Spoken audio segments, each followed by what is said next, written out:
దళిత క్రైస్తవులకు ఎస్సీ హోదా ఇవ్వాలని డిమాండ్ మరోసారి గట్టిగా వినిపించింది. హన్మకొండలో మానవ హక్కుల దినోత్సవం సందర్భంగా నిర్వహించిన ఐక్య రౌండ్ టేబుల్ సమావేశంలో దళిత క్రైస్తవ ఐక్య వేదిక వ్యవస్థాపకులు ఈర్ల కుమార్ ఈ అంశాన్ని జాతీయ స్థాయిలో చర్చకు తెచ్చారు.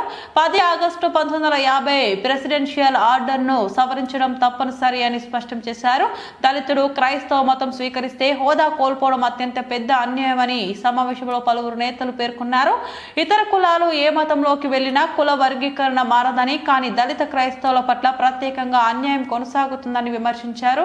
రిజర్వేషన్లు, ఉద్యోగాలు కోల్పోయే పరిస్థితి రాజ్యాంగ ఉల్లంఘనగా అభివర్ణించారు.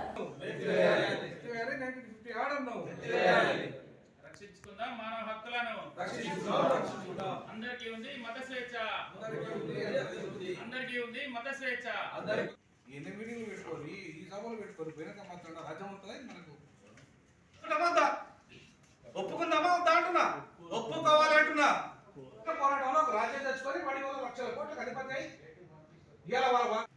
ఏం చేస్తామని అంటున్నా. నాకేమవసరం అండి ఉద్యోగంలో హాయిగా నేను వైస్ ఛాన్సలర్ కానా, లేకపోతే నాకున్న చదువు నేను ఎందుకు వదులుకోవాల్సి వచ్చింది? రాజకీయ అధికారం కోసం నేను ఎందుకు నేతృత్వంలో దళిత క్రైస్తవ ఐక్య వేదిక ఆధ్వర్యంలో జరిగిన దళిత క్రైస్తవులకు ఎస్సీ హోదా కల్పించాలనే డిమాండ్తో ప్రధానంగా 1950 ఆర్డరు ఈ క్రైస్తవ రాజ్యాంగ హక్కులని, మానవ హక్కులని హరిస్తున్న 1950 ఆర్డర్ని రద్దు చేయాలని కోరుతూ ఈరోజు వరంగల్ జిల్లాలో సమావేశం ఏర్పాటు జరిగింది. ఈ సమావేశం మొత్తం చరిత్ర, దేశ రాజకీయ చరిత్రను మలుస్తుంది. ముఖ్యంగా దళిత రాజకీయాలను మలిచే రోజు ఇక్కడనే ఉంది. ఏ వరంగల్ గడ్డ మీదుగా అయితే మాదిగదండలో పేరు మీద ఇవాళ మొత్తం దేశాల్లో ఒక దళిత రాజకీయ చరిత్ర నిర్మాణం చేసిందో, దళిత క్రైస్తవ రాజకీయ చరిత్రను కూడా ఇదే వరంగల్ గడ్డ మీద నుండే మొదలైన ఈ ఉద్యమం దేశ రాజకీయాలను మార్చగలుగుతుంది. తప్పకుండా రానున్న రోజుల్లో ఒక బలమైన క్రైస్తవ శక్తి, రాజకీయ శక్తిగా అవతరించే రోజు రానున్నది. క్రైస్తవులు 30 మంది పార్లమెంటు సభ్యులను ఈ దక్షిణాది నుండి పంపించే బాధ్యతగా తీసుకుంటాం. తప్పకుండా మా హక్కులను ఇవాళ కాపాడుకునే దిశగా, మా హక్కులను హరిస్తున్న 1950 ఆర్డర్ రద్దు అయ్యే వరకు అటు చట్టపరంగా, న్యాయపరంగా, పార్లమెంటరీ సాక్షిగా పోరాటం చేస్తాం. ఆ దిశగా ఐక్యంగా కలిసి మా ఉద్యమం చేస్తామని తెలియజేస్తా ఉన్నాం. జై భీమ్. భారతదేశంలోని